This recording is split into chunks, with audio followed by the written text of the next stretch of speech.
Hey there, I'm Karston Donovan. Welcome back to another Crop Talk with Karston. This week, we're going to take a look at revenue protection, how it works, and how it's going to compare to other coverages. Quick disclaimer, this is just a quick informational video. It's not going to cover all aspects of the policy or coverage. So first question, why choose revenue protection? Long story short, it gives you great coverage. It's comprehensive coverage covering you not only for yield loss, but also protects price fluctuation as well.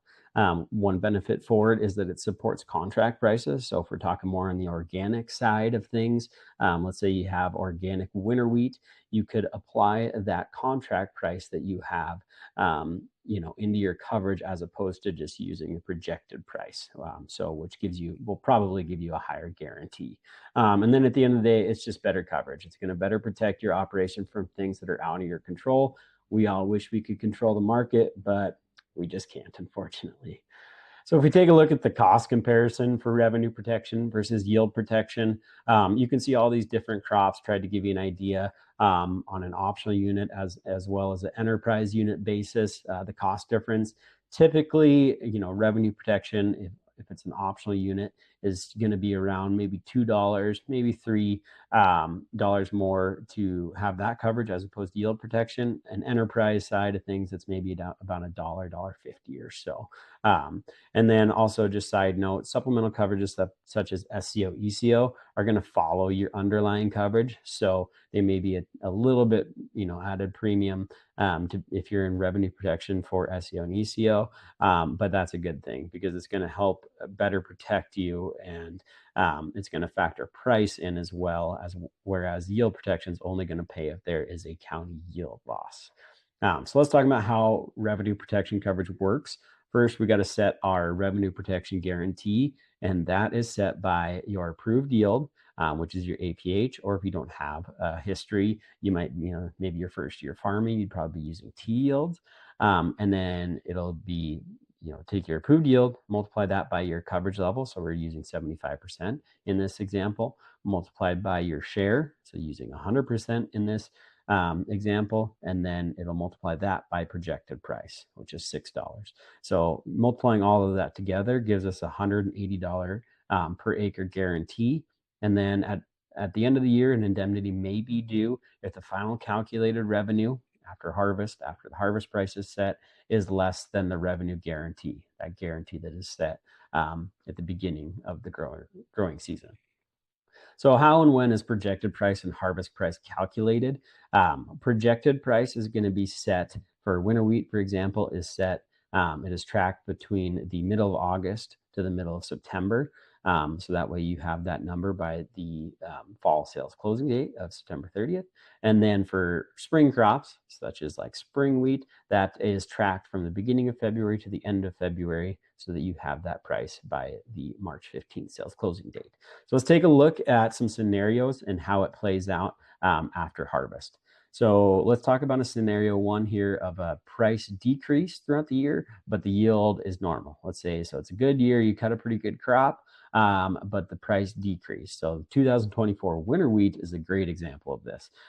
So using that same example, that $180 per acre guarantee, let's say at harvest, we cut right at our approved yield of 40 bushels an acre, but the harvest price comes in at $4 as opposed to the $6 projected price.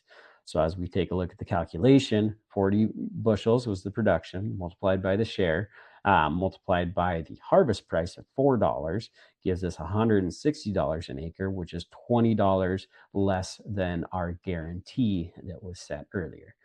So it would be paid $20 an acre as an indemnity payment. Whereas if we were in yield protection in this scenario, it's not taking that price decrease into consideration. So you would get $0 paid as an indemnity. If we take a look at scenario two, I think this scenario is one that people don't think about as much on the revenue protection side of things. They're used to thinking about, well, revenue protection is protecting me on price decrease, but if the price increases, it can be beneficial for you as well. So let's say here the price increases, but you're at a yield loss. So 2021, 2022 are great examples of this because we were in a bad drought. Yields weren't great around this area. But the price from the projected price to the harvest price increased quite a bit.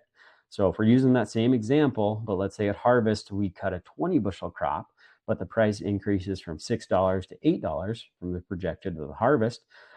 Due to the harvest price being higher than the projected price, we're going to recalculate the guarantee. And the nice thing with revenue protection is in this scenario, you're basically adding coverage, adding liability, but no added premium. So if we recalculate it using that $8 amount, it's going to give us a guarantee of $240 an acre guarantee. And then once we plug in that indemnity calculation of 20 bushels was the production multiplied by the share, multiplied by the harvest price of $8, gives us $160 an acre, which is $80 per acre less than what our guarantee is. So we get paid $80 an acre as an indemnity payment. Whereas in this scenario, you'd still have coverage if you're in yield protection because it's a yield loss, but it would only pay $60 an acre as opposed to the $80 an acre because it's not taking that higher price into account. So revenue protection can help you if it's a price decrease, but it also can be beneficial if it's a price increase. So some additional information is revenue protection, as we talked about, is going to follow, your SEO, ECO election is going to follow your underlying. So if you have revenue protection, it's going to look at revenue. If your yield is just looking at yield. So because obviously revenue protection is better coverage, it's going to increase that likelihood that it's going to trigger a payment on, those programs such as SEO and ECO. 2024 winter wheat is a great example of this. If you were in ECO, for winter wheat and you were just in yield protection, you're probably not getting a payment. If you were in revenue protection and had ECO, SEO, because of that price decrease in 2024, you probably would have saw a payment.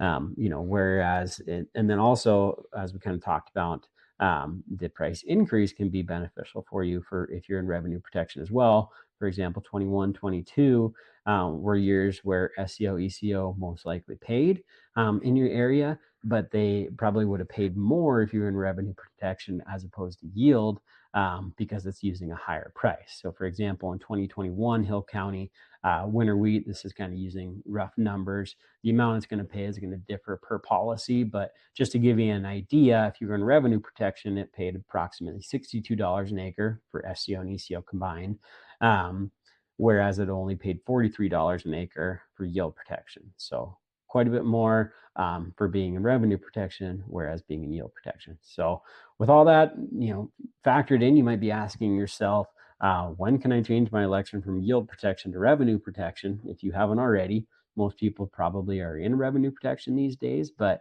if you're not and you might want to make that change, you can make that by the applicable sales closing date. So all coverages are set in stone for the 2025 crop year because we're past the sales closing dates. But if you want to make that change for the 26 crop year, you could make that change for winter wheat, for instance, could be changed by the September 30th sales closing date, and then spring crops could be changed by the March 15th sales closing date. Sorry there.